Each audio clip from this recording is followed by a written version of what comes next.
Do you know that social media is not good or bad, and that it is you who is using it that is either good or bad? Bad social media users spread rumors and fake news without verification. But good social media users stop, verify the information, and reflect before sharing it. Now, are you a good social media user? Stop the spread of fake news. Verify the authenticity of your source for a better Nigeria. This message is from the National Orientation Agency.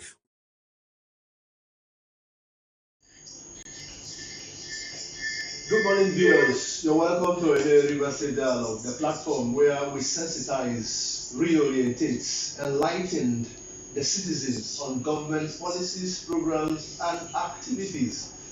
And as we do this, we consciously get a feedback to government to properly fine-tune our policies and programs to suit the people. Now, the Independent Natural Electoral Commission and the National Population Commissions are already deep in preparation for a major national assignment come 2023. While the Independent National Electoral Commission is preparing for the general elections, the National Population Commission is preparing for the National Housing and Population Census. And viewers, you agree with me that these commissions do not just go into their assignment like that. They have a pre-assignment, the assignment proper, and the post-assignment. Now, for the National Independent Electoral Commission, their pre-assignment, major pre-assignment that we know that they carry out before election, general election, is the continuous voters registration, which is ongoing, by the way. And for the National Population Commission, their pre-assignment is the enumeration area demarcation, which they have done with, and the trial census, which is also, by the way, going on. While they were, going around the world, you may have encountered them. Let us know your experiences. Let us get your feedback. And Comos that went out for, monitoring this exercise, please, we need your feedback. Today, we are not specifically restricting it to, this and this. All the Comos, where the trial census took place in your LGS and the CVR, please call us. Let's get your feedback. We're going to open the phone lines, today immediately as we take off. The phone lines to reach us, apart from the social media platform, the Facebook platform, is +234 91 66 58 73 55. I take it again, once again. +234 91 66 58 7355. Please keep the call coming because we want to get feedback from you. Because, let us start on this note. Let me start with our lady from the National Population Commission. So, what are the challenges, of the ongoing trial census? What are the challenges? Thank you for that question. I think there's nothing you can do without challenges. And census is like going into war. And when you're out there, definitely you expect the unexpected. Anything comes and anything can happen. Good, we have gone out. Today is the third day of the trial census. That's the enumeration proper. And going out and our feedback, we've been seeing people, not some of us still believe that census cannot be. What are you paying me? We are at Ikwere 2 days ago, the first day of the program. We started with Ikwere and we went to a household. People telling the woman, good morning. She was outside. She walked in. We were about 5 of us. She never responded to any of us. But I went closer and I said, Madam, good morning. How are you doing? Madam, good morning. How are you doing? And I think because she saw me that I was pestering her, she now, money, and just banged her protector and went in. What you say, we begged her to come out. Her response was, what do you want me for? I'm not interested.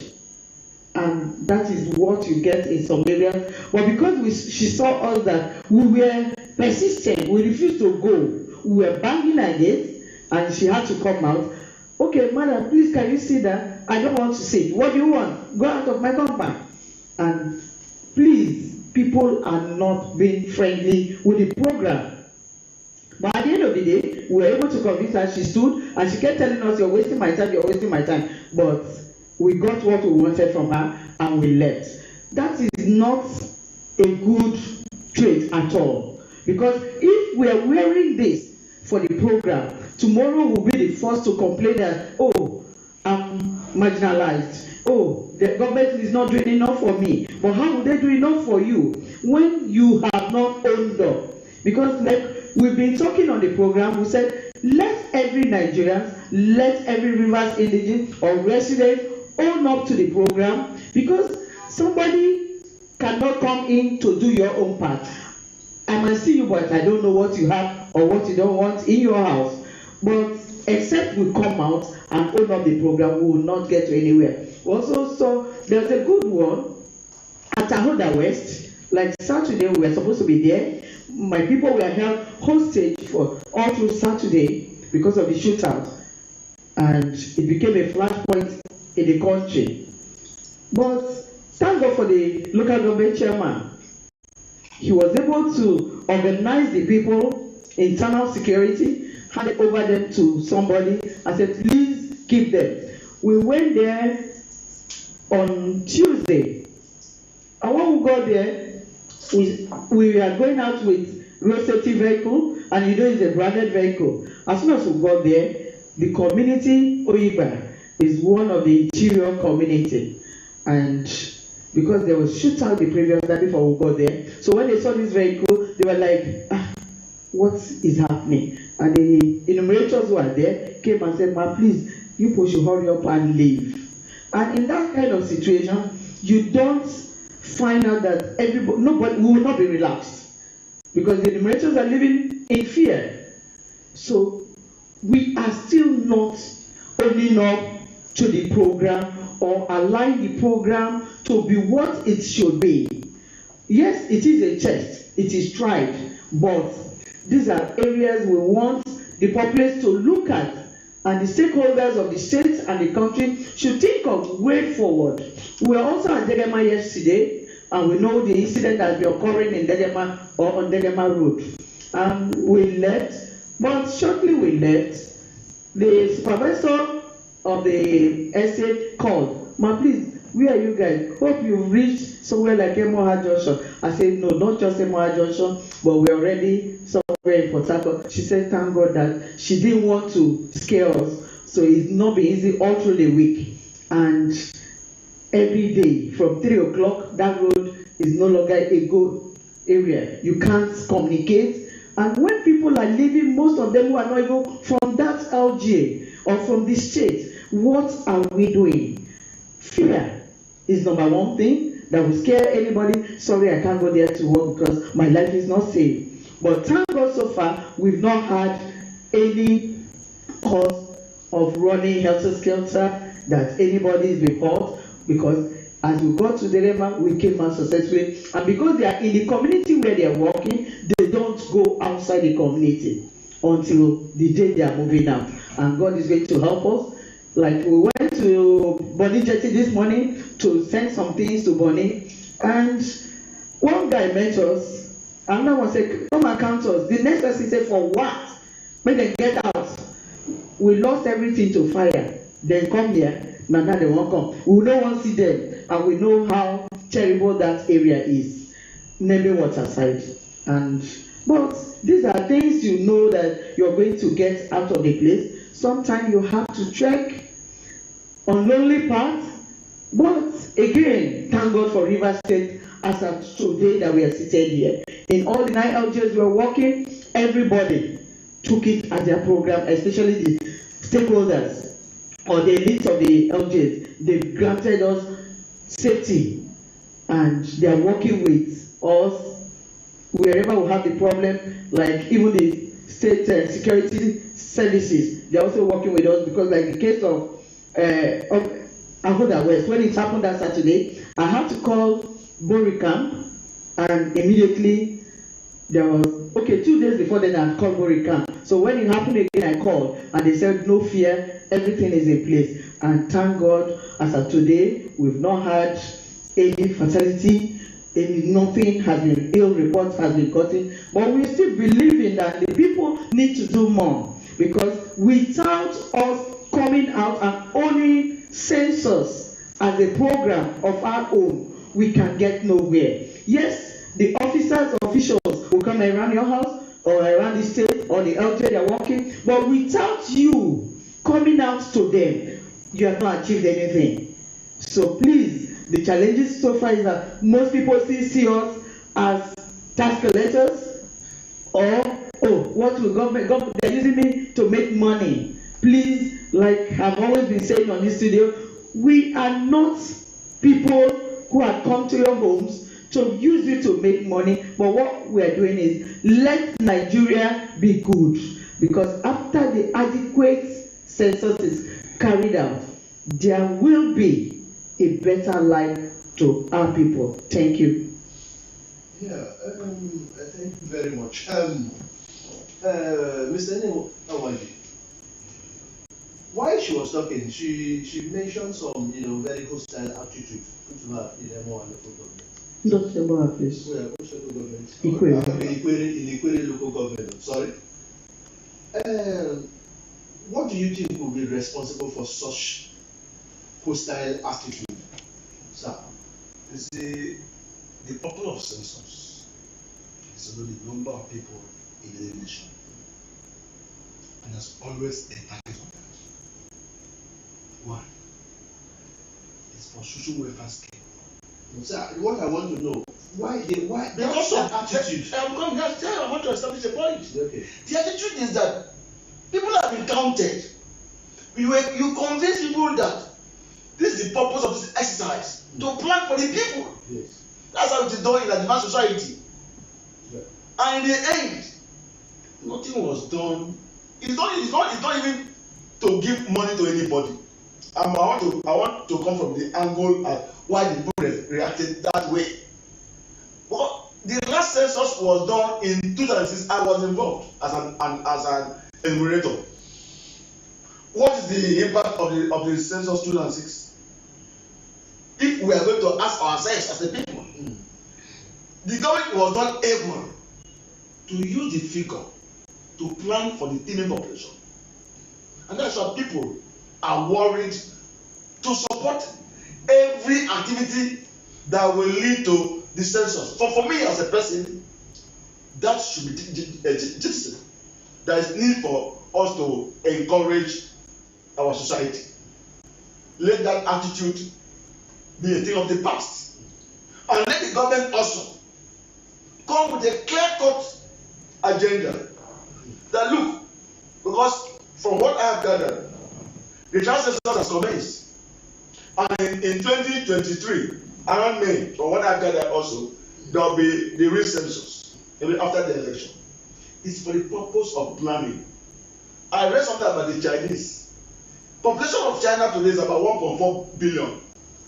Now, there was a ban on Chinese. Nobody should have more than one child. And after an observation, they observed that their population was aging. And what happened? Sorry, sir. And they improved to 2. Sorry, sir. Let me just take this message. It's very, very important.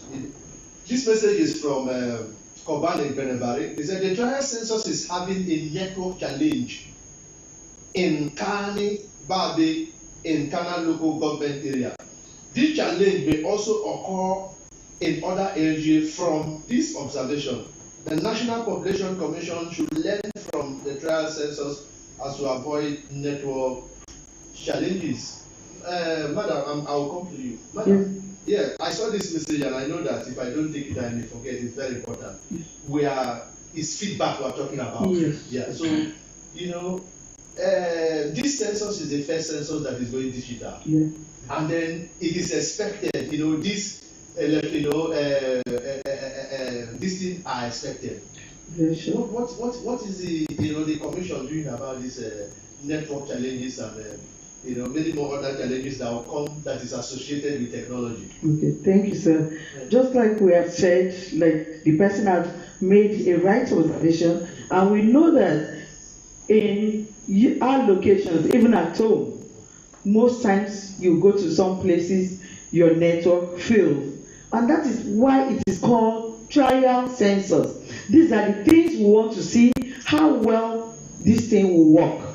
Like now in Kanibabe, network is bad because even when I went on an advocacy visit, I know I could not make or get all the calls while I was there. Good and fine. We're looking at it that the subsequent election or in 2023, there will be provision because like we asked, can you talk with the community, the place you can get network, either in some cases, maybe they are climbing mountain or whatever, because it's not just peculiar to the state. It is a common problem when it comes to network technology. These things being carried out by somebody, so if it might fail at any time. But they have SIMs, they were given SIMs. Maybe when you try this, it doesn't work, you try the next one. But again, we notice that in Kanibabe, where we're talking about, the network there is very low. Let me not say very poor, but very low. But there are places you walk to and you get the network. But with this now, we have known that it's going to form part of our report and feedback so that there will be improvements. Maybe we'll look for a way out. How do you cover the people of these houses? Not just in Kanibabe. We also have that somewhere, even the house that I mentioned, you also have because it's towards the interior. So sometimes it comes and goes. But again, they have to use two SIMs. When this one is up, they remove the one that is down. And there is better than they can because they can always alternate or swap.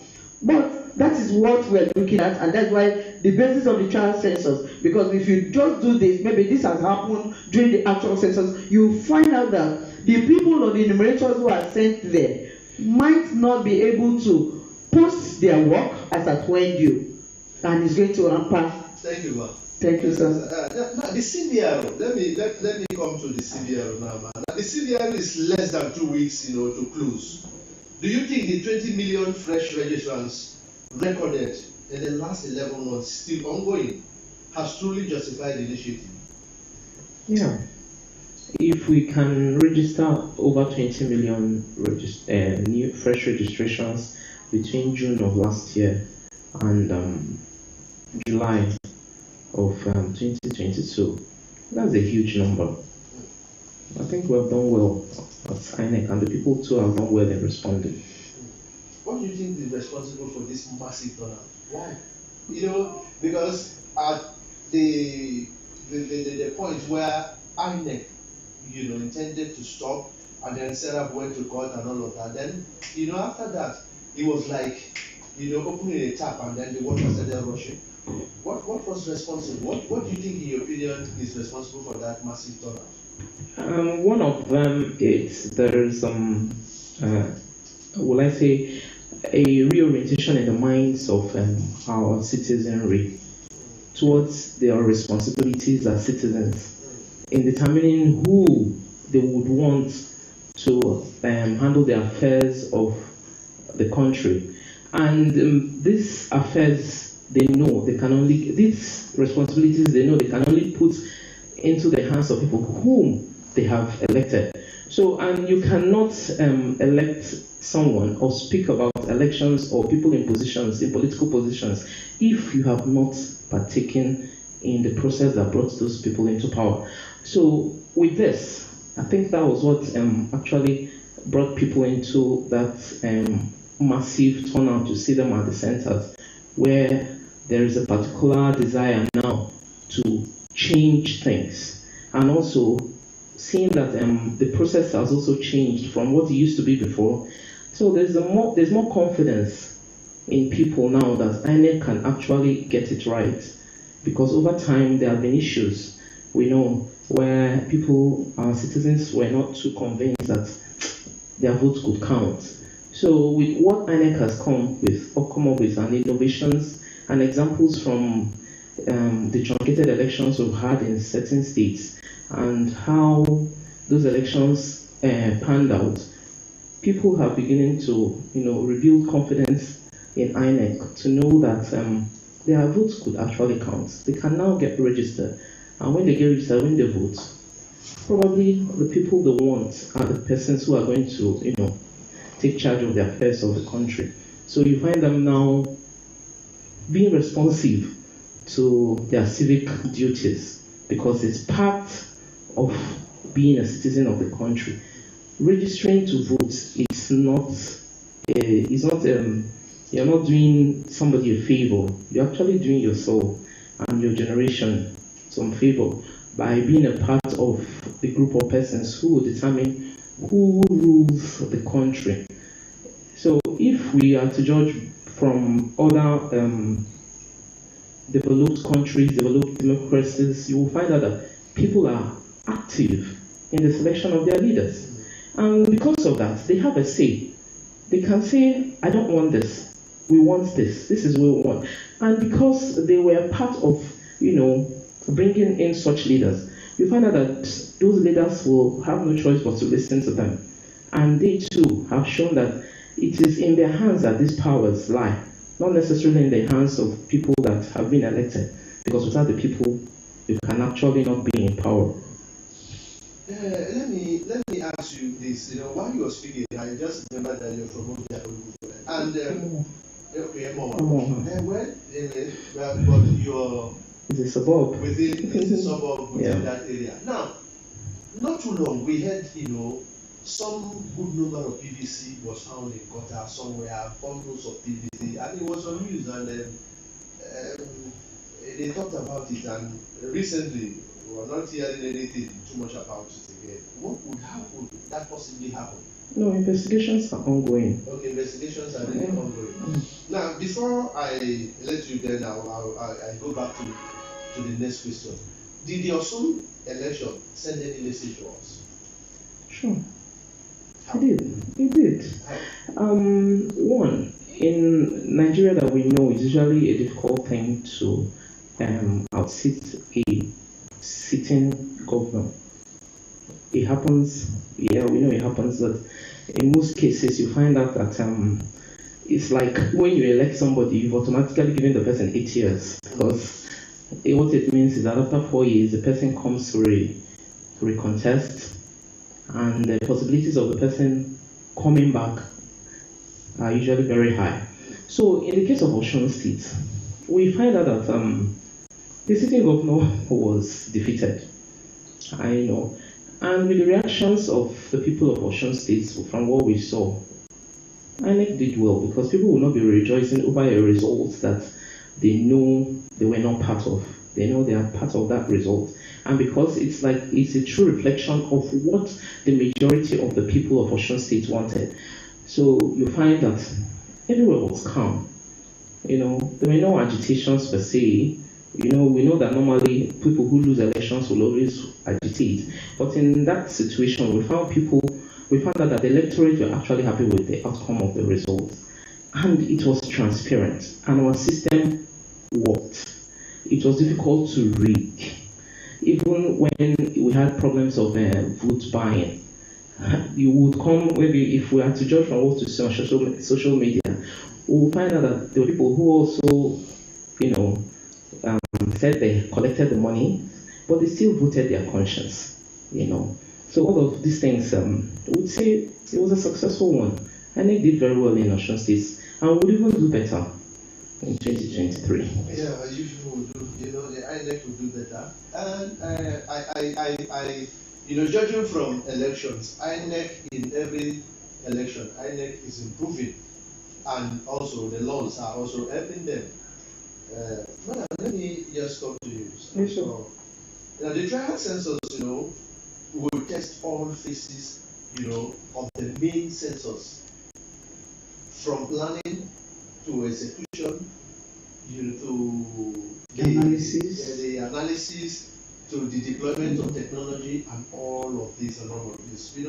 I want you to throw more light. What does all of this mean? Okay. When they say all that phases the main census, will be tested. What do National Population Commission actually mean? Okay. Look, like right now, this is the trial census. Like I'm saying, that we're testing all the phases, all what you are going to expect or see during the 2023 census. One, like we said, we are going digital, and this is the first time Nigeria will ever have a digital census. One, we are testing the equipment. How will the equipment go? Is it able to get all the information? Are we able to use it, capture everything, all the design, the questionnaires that's been embedded in the PDA? Will all work out? Can we at all time go back? Like if I come to your house now, you're not there, you're the head of household, but I met other members of the family which I have taken, and I go back. When I come back, can this PDA still allow me go back to your household? Because if it doesn't, then it's not fit to be used. But it's part of what we are testing, and it allows that. Again, when we send our data, does it go immediately?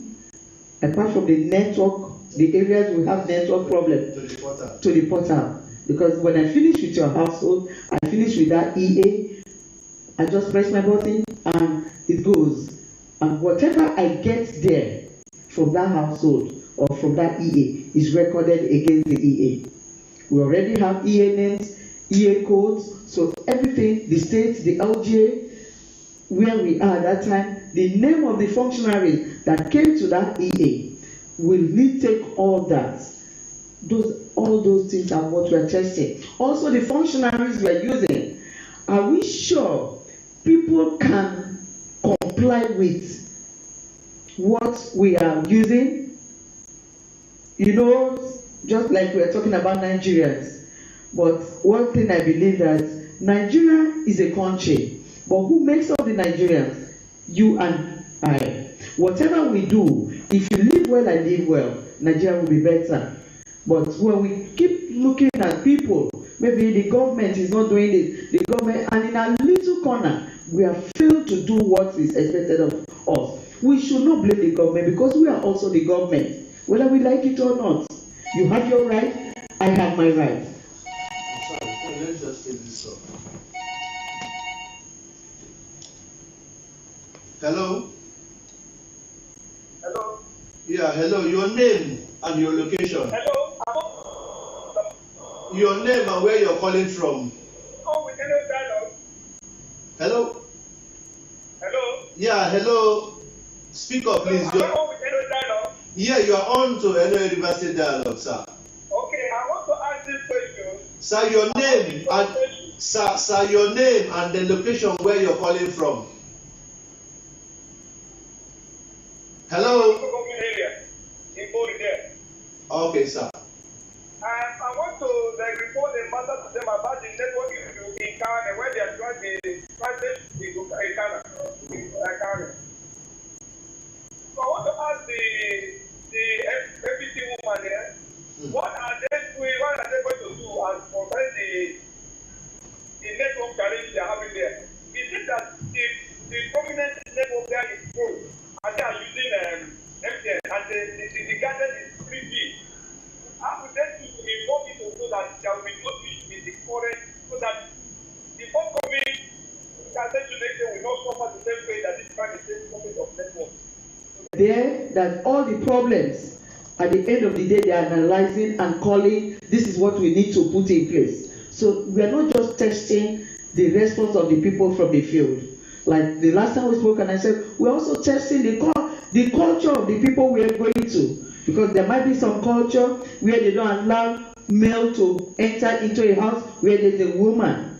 So you need to make your pairing a male and a female. So that when you go, if I cannot go in, a male can go in. Or where a male can go, I will go. These are all the things we are testing. We're also testing the weather.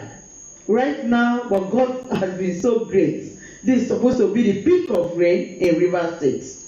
But for the past 4 days, we've been having beautiful or fair weather. So because if the rain stops, or when it comes that 7 days rain, how do we go out?